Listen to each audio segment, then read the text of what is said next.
Assalamualaikum warahmatullahi wabarakatuh. Macam mana adik-adik?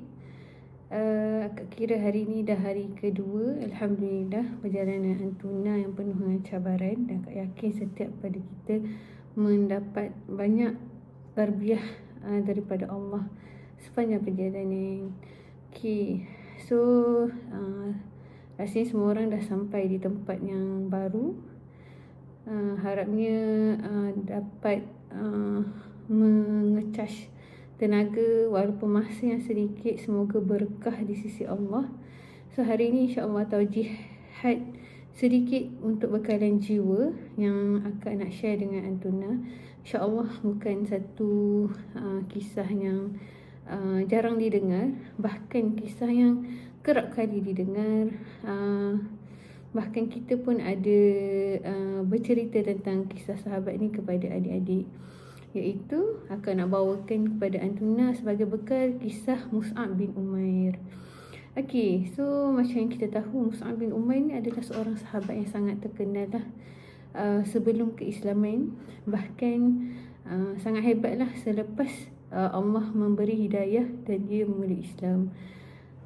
So kita tahu Mus'ab bin Umair ni dibesarkan dengan penuh kesenangan.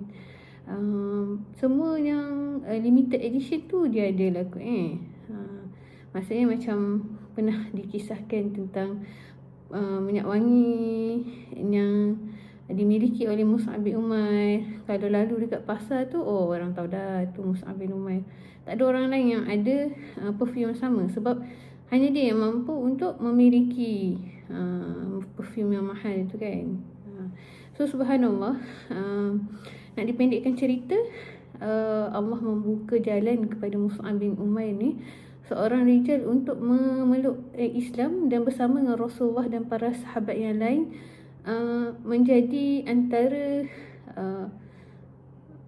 rijal yang awal memeluk Islam di zaman Mekah. So apa yang berlaku bila mana para sahabat memeluk Islam di Mekah ni, kita tahu sunatullahnya akan ada banyak ujian, cabaran, dan benda tu tak terlepas daripada Mus'ab bin Umair. Walaupun dia memiliki orang kata satu peringkat ataupun darjat yang tinggi lah dekat dalam masyarakat. So nak katanya Mus'ab bin Umair ni bila mana dia memeluk Islam juga melalui ujian dan cabaran. Antaranya kita tahu kisah yang sangat famous, kisah apa? Kisah mak dia kan. Tapi walau macam mana pun ugutan daripada ibunya, maka Mus'ab masih tetap dengan Islam. Dan hari-hari yang dilalui penuh dengan cabaran, sehingga dah Rasulullah mengamanahkan Mus'ab bin Umair ni menjadi siapa?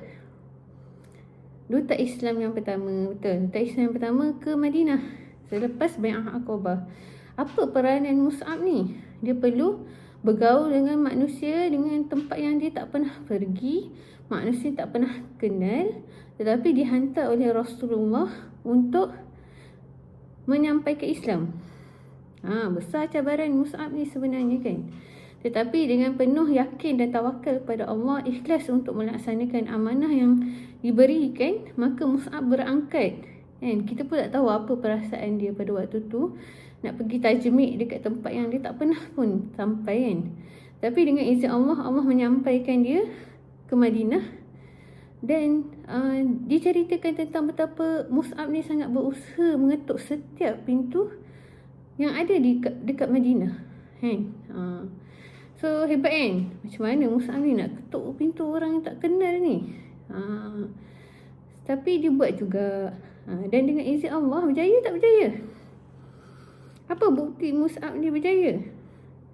Bergaul dengan masyarakat Madinah, berjaya untuk melaksanakan tugas dia sebagai duta Islam yang pertama. Meninggalkan keegoan yang penuh dengan kesenangan, meninggalkan kesenangan, letak di tepi keegoan dia kan. Bahkan dia menegur hampir setiap jiwa yang ada dekat Madinah tu kan.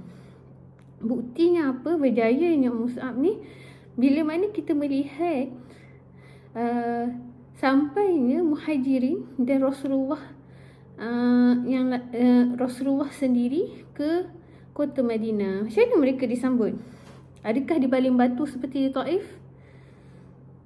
Tidak, kan? Kita tahu bila mana sampainya Muhajirin dan juga Rasulullah disambut dengan sangat meriah oleh masyarakat Madinah. Apa sambutannya? Tala'al badru alaina, kan? Kita tahu macam sambutan yang sangat mengalu-alukan kedatangan Rasulullah dan juga para sahabat yang lain sebagai saudara seakidah.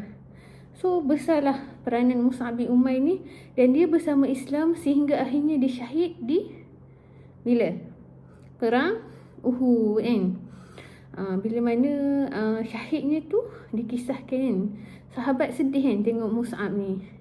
Nak katanya apa?